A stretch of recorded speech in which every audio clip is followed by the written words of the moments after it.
영광의 박수 올리겠습니다. 아멘. 시원찬양대 귀한 찬양 감사합니다. 아멘.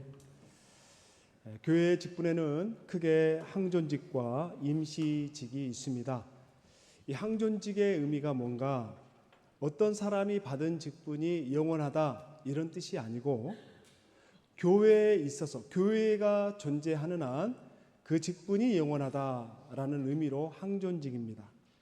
다시 말해서 주님이 이 땅에 오실 때까지 교회 안에 항상 있어야 될 이 섬김의 직분, 이 직분은 항상 있어야 된다라는 의미를 가지고 있는 겁니다. 그래서 교회 안에는 설교와 치리, 돌봄과 구제 사역은 교회가 마지막 주님이 오실 때까지 감당해야 될 사역이고 그 사역을 감당할 직분자를 세워야 하는 겁니다. 항존직은 안수하여 임직받은 직분자로서 목사, 장로, 안수집사, 권사 등을 총칭합니다. 보통 교회에서는 2년에서 3년의 기간을 주고 항존직 선거를 통해 일꾼을 세웁니다.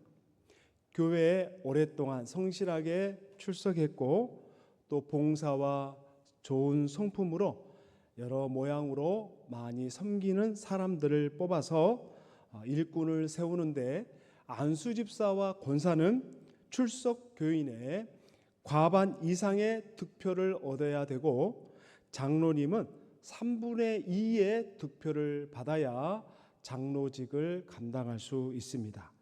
반대로 임시직은 안수하지 않고 세운 직분자로서 전도사님과 집사님을 총칭하고 그 직은 1년이고 계속 연임할 수 있습니다. 저희 교회에서는 11월 2일 첫째 주에 항존직 선거를 하려고 합니다. 이제 3주 정도밖에 남지 않았습니다. 그 전에 10월 16일 다음 주입니다. 다음 주에 무엇을 하는가? 항존직에서 먼저 추천을 합니다. 그 추천된 명단을 가지고 다득표 순으로 임직 순으로 그러나 다득표일지라도 우리가 공동으로 제시하고 있는 그 항목에 결격 사유가 없는지를 체크한 다음에 최종 명단이 나오면 그 명단을 가지고 11월 2일 날 선거를 치르는 겁니다. 항존직 선거라는 중요한 일을 앞두고 있기 때문에 교회는 앞으로 모든 공적 예배와 기도 모임에 반드시 항존직 선거를 위한 기도가 포함되어야 할 줄 믿습니다. 뿐만 아니라 성도님들은 이 3주 기간 동안 무엇을 해야 될 것인가?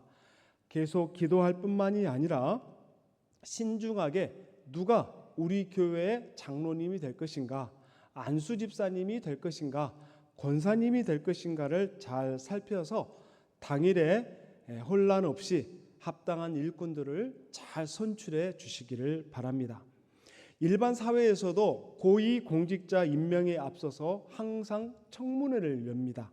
그 이유는 그 직무가 중요하기 때문에 청문회를 통해서 그 직을 감당할 그 사람의 삶과 그리고 인격과 그 자질까지 철저하게 검증하는 것입니다.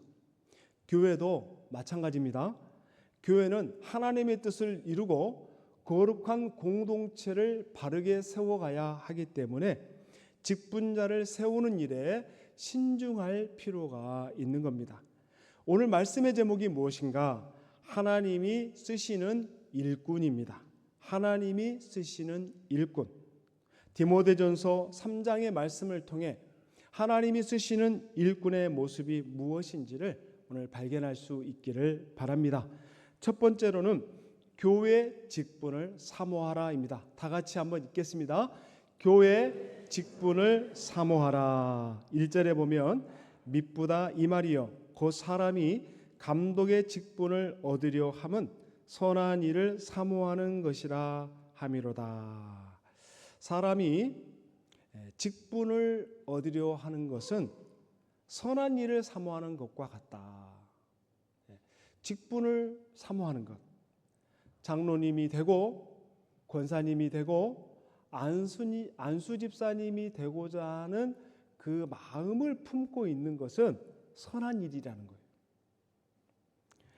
감독과 장로의 직분은 교회 직분에서 참 중요한 역할을 하는 그런 직분입니다. 왜냐하면은 교회 양무리를 치고 교회를 올바르게 세워가야 할 그 책임이 있기 때문에 그렇습니다. 그런데 바울이 그런 직분을 얻고자 하는 그 마음이 하나님 보실 때에 선한 것이다. 이렇게 말씀합니다. 다른 번역본을 보니까요, 훌륭한 일이다라고 표현이 되어 있더라고요. 직분을 사모하는 것은 하나님 보실 때 훌륭한 일이다. 그런데 명심할 게 뭐냐면 이 훌륭한 일이지만 그것을 하고자 하는 동기를 먼저 살펴볼 필요가 있는 겁니다. 예수님 당시에 12 제자들이 주님을 따르면서 표현하지 않았지만 항상 마음속에 어떤 생각을 제자들이 갖고 있었냐면 예수님이 왕이 되면 내가 그 중요한 자리를 좀 얻었으면 좋겠다라는 생각을 가지고 있었습니다. 근데 그것을 표현하지는 않았어요. 그런데 어느 날 예수님의 제자 중에 하나인 야고보와 요한이 예수님께 나와서 하나님 나라가, 주님의 나라가 임할 때에 자기 형제들에게 좋은 자리를 달라고 그렇게 간청하는 내용이 나옵니다. 마가복음 10장 37절에 보면 여짜오되 주의 영광 중에서 우리를 하나는 주의 우편에 하나는 좌편에 앉게 하여 주옵소서. 이 말을 들은 다른 제자들의 마음은 어떠했을까요? 참 잘했다 이러겠습니까?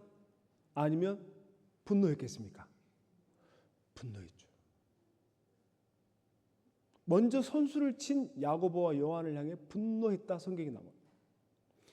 그래서 이런 상황을 보면은 우리는 스스로에게 이런 질문을 던져야 됩니다. 나는 어떤 동기로 직분을 맡고자 하는가? 예수님이 마음의 욕심과 야망으로 가득 찬 야고보와 요한을 향해서 이런 조언을 했습니다. 마가복음 10장 45절 인자가 온 것은 다 같이 읽겠습니다. 섬김을 받으려 함이 아니라 도리어 섬기려 하고 자기 목숨을 많은 사람의 대속물로 주려 함이니라. 아멘. 교회의 직분을 맡은 것은 굉장히 좋은 일이고 훌륭한 일이지만은 그 직을 맡고자 하는 우리 내면의 동기가 바른지 그렇지 않은지를 살펴야 된다는 거예요. 나는 왜 항존직이 되고자 하는가? 더 많은 섬김을 베풀고 희생하기 위해서 항존직이 되고자 하는가? 아니면은 사람들에게 인정받고 내 자신의 가치가 높아지기 위해서 일꾼이 되고자 하는가? 점검해야 됩니다. 마가복음 10장 42절과 43절에서 그러한 마음에 야심이 있는 그 제자들을 향해서 예수님이 이렇게 말씀합니다. 표준 세번역으로 제가 번역하겠습니다. 그래서 예수께서는 그들을 곁에 불러 놓으시고 그들에게 말씀하셨다. 너희가 아는 대로 민족들을 다스린다고 자처하는 사람들은 그들을 마구 내리 누르고 고관들은 세도를 부린다. 그러나 다 같이 읽겠습니다. 너희들끼리는 그렇게 해서는 안 된다. 너희 가운데서 누구든지 위대하게 되고자 하는 사람은 너희를 섬기는 사람이 되어야 한다. 너희들끼리는 그러면 안 된다. 누구든지 위대하게 되기를 원하면은 섬기는 자가 되어야 한다. 교회를 섬긴다는 것은 굉장히 귀한 일입니다. 그러나 그 직을 감당하고자 할 때에 우리가 주님이 섬기셨던 그 길로 가는 것이지 내가 하고 싶은 대로 그 길을 가는 것은 아닙니다. 예수님이 우리에게 보여주신 그 길이 무엇인가? 한마디로 표현하면은 섬김과 희생의 길이었다. 섬김과 희생의 길. 그 길을 걸어가려면은 자신의 특권을 내려놔야 됩니다. 하나님의 아들이라는 특권을 내려놓지 않으면은 사람을 섬길 수가 없습니다. 그리고 내려놓지 않으면 자기 목숨을 희생하면서까지 사람을 구원시킬 수가 없는 것이죠. 예수님은 너희 중에 으뜸이 되고자 하는 자는 너희의 종이 되어야 될 것이다. 인자가 온 것은 섬김을 받으려고 오는 것이 아니라 섬기려 하고 자기 목숨을 많은 사람들의 대속물이 되고자 오셨다라고 밝혀주고 있습니다. 사랑하는 성도 여러분, 하나님이 쓰시는 일꾼이 되고자 하는 것 굉장히 귀한 일입니다. 그 마음을 하나님이 귀하게 여기십니다. 그러므로 교회의 직분을 사모할 수 있기를 바랍니다. 그 직을 사모할 수 있기를 바랍니다. 그러나 그 직은 높아지고 드러나는 자리가 아니라 사람들을 돌보고 섬기고 희생하는 자리라는 것을 잊지 마시기 바랍니다. 찬송가 508장에 보면은 이런 찬송가 가사가 나옵니다. 우리가 지금은 나그네 되어도 화려한 천국에 머지않아 가리니 이 세상 있을 때 주 예수 위하여 우리가 힘써 일하세. 주 내게 부탁하신 일 천사도 흠모하겠네. 화목해 하라신 구주의 말씀을 온 세상 널리 전하세. 이 세상 있을 때 주 예수 위하여 우리가 힘써 일하자. 주 내게 부탁하신 일은 천사들도 흠모할 만한 일이었다. 이런 가사의 고백입니다. 실제 이 찬송가를 쓰셨던 분은 그 당시 정말 세상에서 성공한 의사였고 교회에서는 신실한 평신도 지도자였습니다. 항상 영혼 구원에 대한 갈급함이 있어가지고 병원을 방문한 환자들에게 참 복음을 많이 전했고 많은 영혼들을 회심시켰습니다. 60세가 넘어가면서 이분이 그런 마음의 그 결단을 했는데요. 남은 생에 내가 더 이상 파트타임이 아니라 풀타임으로 내가 복음 전하는 삶을 살아야 되겠다. 그렇게 아내와 합의를 하고 결단하여 그 의사직을 내려놓고 목회의 길을 걸어가신 분입니다. 이 부부는 취임 예배에서 취임사를 대신해서 본인들이 작사 작곡한 이 찬송을 불렀다고 합니다. 이 세상 있을 때 주 예수 위하여 우리가 힘써 일하세. 주 내게 부탁하신 일 천사도 흠모하겠네. 나그네 인생길을 살아가는 우리가 진정한 행복이 무엇인가? 어떤 일이 우리 인생에 가장 의미 있고 보람된 일인가를 발견했기 때문에 그 부부가 그런 결단을 했던 것 아니겠습니까? 사랑하는 성도 여러분, 세상에서 주목받고 높은 지위에 오르는 것도 중요하지만 교회 직분자로서 하나님 나라에 항상 있어야 될 그 직무를 내가 받고 그 직무를 겸손히 감당한다는 것, 하나님 보실 때 이보다 더 영광스러운 일이 어디 있겠습니까? 하나님의 영광과 주님의 몸된 교회를 위해서 내가 그 직분을 감당하면서 사람과 하나님을 섬기며 나가는 그 삶이 하나님께는 영광이고 또 천사들도 흠모할 만한 귀한 직이었다라는 것을 우리가 늘 기억하면서 겸손히 맡은 바 직분을 감당하는 저와 여러분 될 수 있기를 바랍니다. 두 번째로는 선한 성품과 행위로 드러나는 경건한 일꾼입니다. 성품과 행위로 드러나는 경건한 일꾼. 디모데전서 3장 2절 이하에서 감독직의 자격과 또 집사직의 자격에 관해서 이야기를 합니다. 굉장히 많은 이야기를 합니다. 다 읽을 수는 없고 제가 2장 2절과 7절만 빠르게 읽어보겠습니다. 감독은 책망할 것이 없으며 한 아내의 남편이 되며 절제하며 신중하며 단정하며 나그네를 대접하며 가르치기를 잘하며 술을 즐기지 아니하며 구타하지 아니하며 오직 환영하며 다투지 아니하며 돈을 사랑하지 아니하며 자기 집을 잘 다스려 자녀들로 모든 공손함으로 복종하게 하는 자라야 할지며 사람이 자기 집을 다스릴 줄 알지 못하면 어찌 하나님의 교회를 돌보리요. 새로 입교한 자도 말지니 교만하여져서 마귀를 정죄하는 그 정죄에 빠질까 하며 또한 외인에게서도 선한 증거를 얻은 자라야 할지니 비방과 마귀의 올무에 빠질까 염려하라. 이 교회의 직분을 사모하는 것 중요합니다. 그렇다고 해서 그 직을 아무나 감당하는 것은 아닙니다. 그 직을 감당할 수 있는 성품과 자질이 뒷받침되어야 한다는 겁니다. 왜냐하면 그렇게 준비된 그런 일꾼이 세워져야 그 교회가 평안하에 든든히 서갈 수 있기 때문에 그렇습니다. 사도 바울은 최고의 일꾼이 어떤 일꾼인가? 이것을 어떻게 정의를 했냐면 디모데전서 4장 6절에 보니까 이렇게 표현합니다. 그리스도 예수의 좋은 일꾼이다.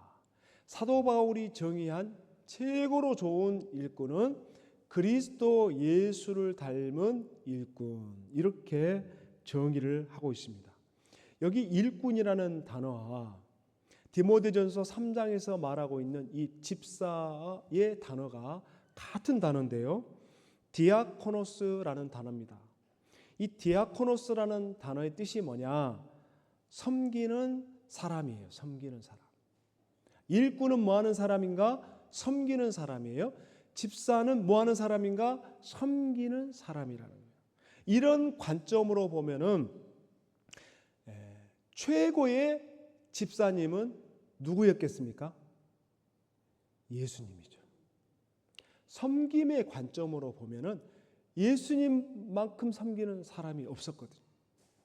하나님의 아들이신 그 직을 내려놓고 겸손히 인간의 모습으로 이 땅에 오셔서 심지어 더러운 제자들의 발을 씻기면서 섬김의 본을 보여주신 분이 예수님입니다. 뿐만 아니라 영혼을 구원하기 위해서 친히 자기가 희생하심으로써 영혼을 구원하는 그런 섬김의 본을 보여주셨기 때문에 이 시대에 우리 시대에 최고의 집사의 모델을 꼽으라고 하면은 바로 예수님인 거예요. 그래서 집사의 직분을 사모하신 분들은 내가 모델로 삼아야 될 분이 누구냐 하면은 바로 예수님인 거예요. 어떤 공동체나 네 가지 유형의 사람들이 존재한다고 합니다. 말꾼, 구경꾼, 싸움꾼, 일꾼. 말꾼은 말만 퍼뜨리고 다니는 사람. 구경꾼은 문자 그대로 공동체를 섬기지 않고 방관하는 사람. 그런가 하면 적극적으로 공동체를 회방시키고 분열케 하는 싸움꾼도 있습니다. 그러나 공동체가 원하는 일꾼은 어떤 일꾼입니까? 좋은 일꾼이. 바울의 언어로 표현하면 그리스도 예수를 닮은 좋은 일꾼. 우리 옆 사람을 보면서 한번 이렇게 인사해 보겠습니다. 그리스도 예수의 좋은 일꾼이 됩시다. 그리스도 예수의 좋은 일꾼이 되자. 디모데전서 3장 2절 이하에 보면은 교회 일꾼들의 자격과 자질에 관해서 얘기하는데요. 너무나 많은 내용을 다루고 있습니다. 이걸 다 다룰 수는 없고 오늘 두 가지만 다루는데요. 감독직과 집사직분에서 공통적으로 언급되고 있는 것, 그리고 다른 생소한 어떤 다루는 부분 두 가지를 다루도록 하겠습니다. 감독직과 집사직에서 공통적으로 다루고 있는 게 뭐냐면은 책망할 것이 없는 사람이야 한다는 거예요. 이게 공통점이에요. 집사직을 받든 감독직을 받든 장로직을 받든 책망할 것이 없어야 된다. 2절에 보면 그러므로 감독은 책망할 것이 없으며 책망할 것이 없어야 된다. 세상 권력을 탐하는 사람과 거룩한 직분을 사모하는 사람들에게는 분명한 차이가 있습니다. 그 차이를 어디서 알 수 있느냐? 그분의 삶과 행실을 통해서 알 수가 있어요. 거룩한 직분을 사모하는 사람들은 삶의 영역에서 본이 되는 사람이에요. 그런데 세상 권력을 가지고 있는 사람은요, 책망받을 게 참 많아요. 우리도 마찬가지입니다. 책망받지 않는 사람은 하나도 없어요. 그러나 완벽하지는 않지만 하나님 몸된 교회를 섬기기 위해서 최선을 다하다 보면은 최소한 사람들에게 비방거리는 되지는 않습니다. 책망받지는 않는다는 거예요. 그러면서 계속 얘기합니다. 감독은 절제하며 신중하며 단정하며 나그네를 대접하며 가르치기를 잘해야 된다. 얼마나 많은 내용들을 다루고 있는데요.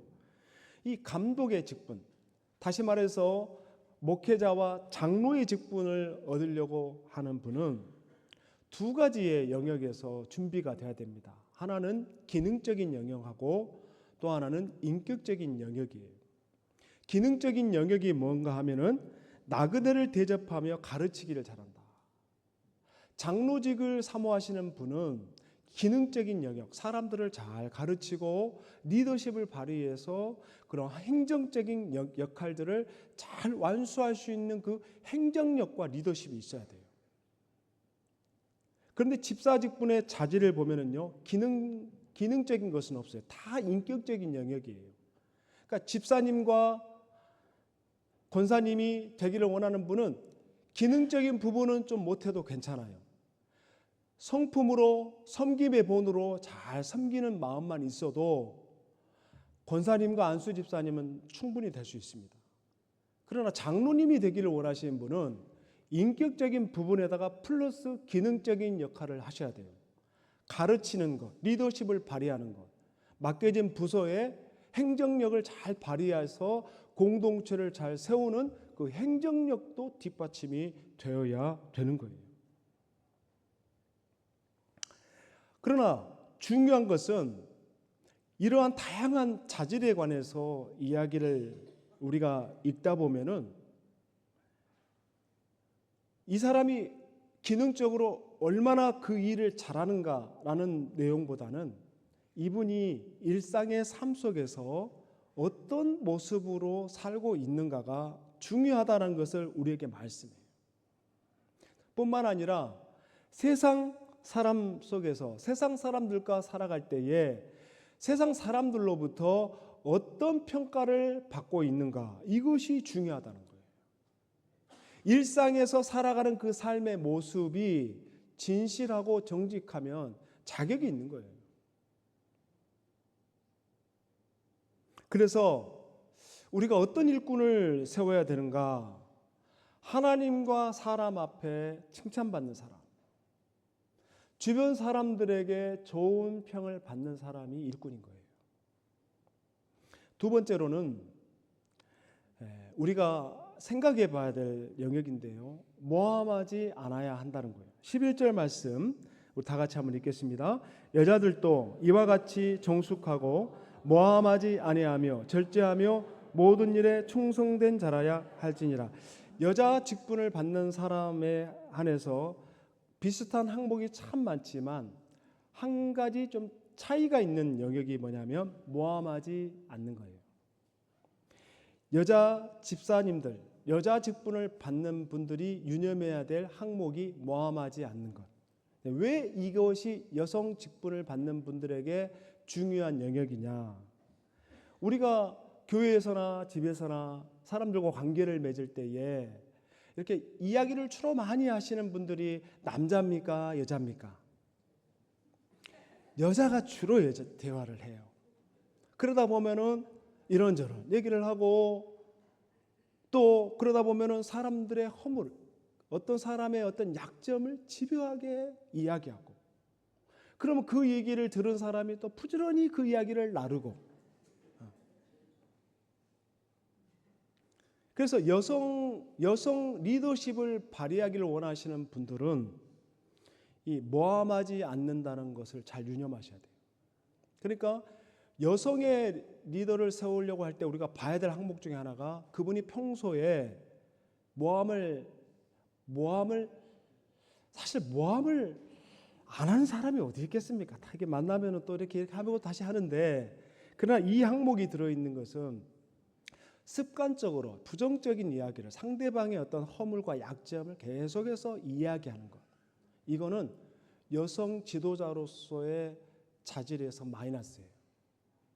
이런 분을 세우게 되면 교회가 시끄럽습니다. 항상 어지러워요. 그 얘기를 퍼나르기 때문에. 그래서 입이 무거운 사람을 뽑아야 되는 거예요. 교회 일꾼은 말과 행실에서 본이 되는 사람을 뽑아야 됩니다. 말과 행실에서 본이 되는 사람. 주변 사람들에게 칭찬받는 사람. 세상 사람들에게도 좋은 평을 받는 사람을 뽑아야 교회가 평안한 거예요. 그럼 우리가 말과 행실에서 본이 되려면 어떻게 해야 되는가? 우리의 자질과 성품만으로는 안 돼요. 그래서 늘 성령님을 의지하고 말씀과 기도로 늘 내 자신을 치고 내 자아를 굴복시키고 겸손히 계속해서 꾸준히 교회 공동체에서 꾸준히 섬기는 사람, 꾸준히 묵묵하게 자기의 일을 감당하는 사람을 뽑는 것이 좋은 일꾼을 뽑는 것입니다. 세 번째로는 잘 섬긴 일꾼들에게는 준비된 상급이 있습니다. 13절 말씀, 집사의 직분을 잘한 자들은 아름다운 지위와 그리스도 예수 안에 있는 믿음의 큰 담력을 얻느니라. 이런 직분을 잘 감당하게 되면은 아름다운 지위를 얻게 된다. 그리스도 예수 안에 있는 믿음의 큰 담력을 얻는다. 다시 말하면은 하나님은 이 귀한 직분을 잘 섬기는 사람들을 외면하지 않으시고 그의 삶의 수고에 은혜를 베풀어 주신다는 거예요. 그 헌신의 열매를 맺게 하시고 그 노력의 상급으로 하나님이 갚아주신다라고 말씀하는 겁니다. 얼마나 귀한 일입니까? 우리는 하나님의 일을 최선을 다해서 감당하면 하나님이 우리의 삶을 축복하시는 거예요. 우리의 삶의 기반을 견고하게 해주시고 우리의 삶의 그런 기초를 튼튼하게 해주시겠다고 하나님이 약속하고 있는 겁니다. 말씀을 맺습니다.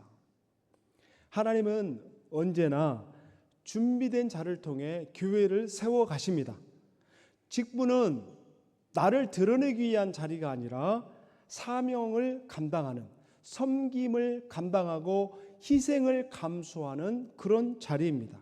그렇기 때문에 평소 일상의 삶 속에서 보여주었던 그분의 말과 행실, 공동체 안에서 평소 그분이 보여줬던 모습들, 이러한 모습들을 통해서 우리가 일꾼을 선출하는 것입니다. 8월, 11월 2일에 치러질 항존직 선거에 정말 이와 같이 준비된 일꾼들이 세워질 수 있기를 소망합니다.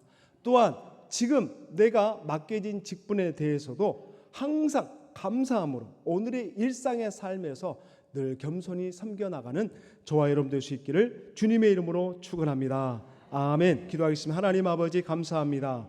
광야 같은 세상에서 우리를 교회로 부르시고 하나님께 감사함으로 예배하게 하심을 감사합니다. 오늘 말씀 속에서 주시는 가르침 하나님 우리 마음에 품게 하시고 그리스도 예수의 좋은 일꾼으로 우리를 준비시켜 주시옵소서. 가정과 일터와 교회에서 책 잡힐 일이 없는 그런 온전한 모습으로 서게 하여 주시고 항상 하나님과 사람 앞에 칭찬받게 하여 주시며 이번 한경주 선거에 하나님 성령께서 친히 함께하여 주시고 주님의 마음에 합한 일꾼 세워주시게 하시고 이 선거를 치르는 과정 속에서 오래되지 않는다 할지라도 시험에 들거나 낙심하지 않게 도와주시고 더 겸손히 묵묵히 섬기며 하나님께 영광 돌릴 수 있도록 은혜를 베풀어 주시옵소서. 좋으신 예수님의 이름으로 간절히 기도하옵나이다. 아멘.